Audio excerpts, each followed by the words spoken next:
प्यारे बच्चों, आज हम काबली वाला इस सबक को पढ़ेंगे। तो इसका जो लिखने वाला है रवींद्रनाथ टैगोर। आपको मालूम है कि जो रवींद्रनाथ टैगोर वो हमारे कौमी शायर भी हैं और एक अजीम शान शायर और फ़लसफ़ी गुज़रे हैं। हाँ, हम यहाँ से शुरू करेंगे। प्यारे बच्चों, मेरी 5 बरस की बच्ची जिसका नाम मुन्नी है, घड़ी भर को खामोश नहीं रहती। यानी जो ये बच्ची थी जिसका नाम मुन्नी है, वो थोड़ी देर के लिए भी खामोश नहीं रहती। एक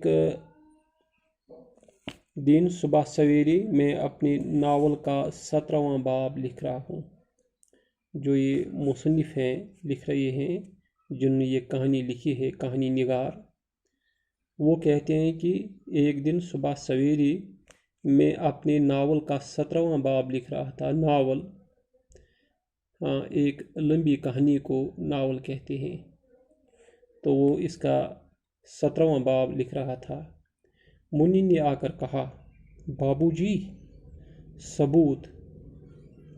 कौवे को काग कहता है, वो कुछ नहीं जानता। यानी जो ये नौकर है, ये कुछ नहीं जानता। ये कौवे को काग कहता है।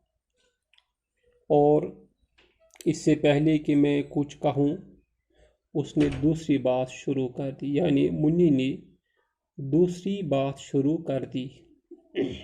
जो यहाँ उस है, ये इसमें इशारा है। इसमें इशारा वो लफ्ज़ है जो हम इसम के बजाय इस्तेमाल करते हैं। देखिए बाबूजी,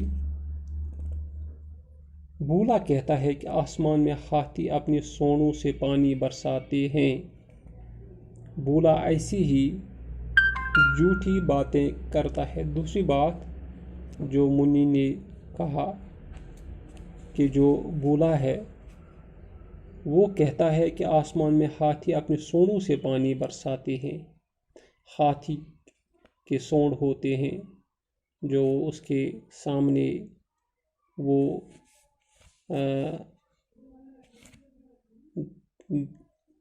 नलका जैसा होता है, तो उसी को सोंड कहते हैं। यानी मुन्नी कहती हैं कि जो बूला है वो कहता है कि आसमान में हाथी अपने सोंडों से पानी बरसाते हैं। यानी पानी जो ये बारिश होती है, ये सोंडों की, हाथी के सोंडों की वजह से है। बूला ऐसी ही झूठी बातें करता है। यानी वो ऐसी ही झूठी बातें करता है जिसकी कोई हकीकत नहीं है। मैंने हंसकर मुन्नी से कहा, मुन्नी, तू बूला के साथ जाकर खेल, मुझे इस वक्त काम करना है। यानी मैंने उससे कह दिया कि तू बूला के साथ जा और उसके साथ खेलो, क्योंकि इस वक्त मुझे काम करना है। मेरा घर सड़क के किनारे है। एक दिन मुन्नी मेरे कमरे में खेल रही थी। अचानक वो खेल छोड़कर बरामदे में दौड़ गई और ज़ोर ज़ोर से कहा, काबली वाले पुकारने लगी। यानी वो ज़ोर ज़ोर से चिल्लाने लगी, काबली वाले के कंधे पर मेवे का थैला और हाथ में अंगूरों की पिटारी थी। पिटारी टोकरी को कहते हैं जिसमें अंगूर थे।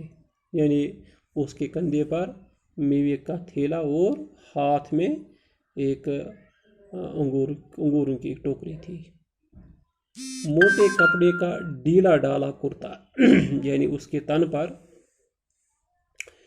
ढीला डाला कुर्ता था।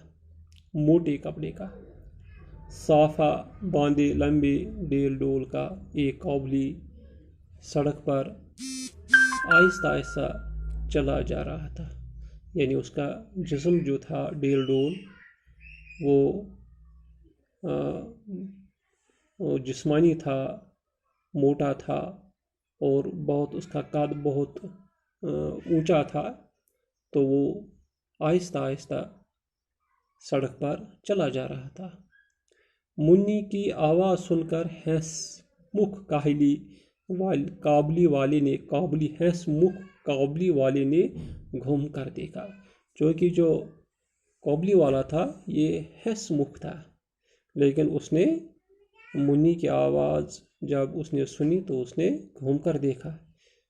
منی گھبرا گئی، یعنی اس نے اپنا وہ موڈ چینج کیا، تو جس کی وجہ سے منی گھبرا گئی اور اس قابلی کو فاٹک میں آتا دیکھ کر اندر بھاگی۔ جب اس نے اس کو اندر آتے ہوئے دیکھا دروازے سے، بڑے دروازے سے، تو اندر بھاگ گئی، اس لیے کہ منی کی ماں کہا کرتی تھی کہ قابلی والے بچوں کو تھیلے میں ڈال کر لے جاتے ہیں، یعنی اس کی ماں اسے کہا کرتی تھی کہ جو قابلی والے ہیں وہ بچوں کو تھیلے میں ڈال کر لے جاتے ہیں، لہٰذا وہ خوف زدہ ہو گئی، ڈر گئی۔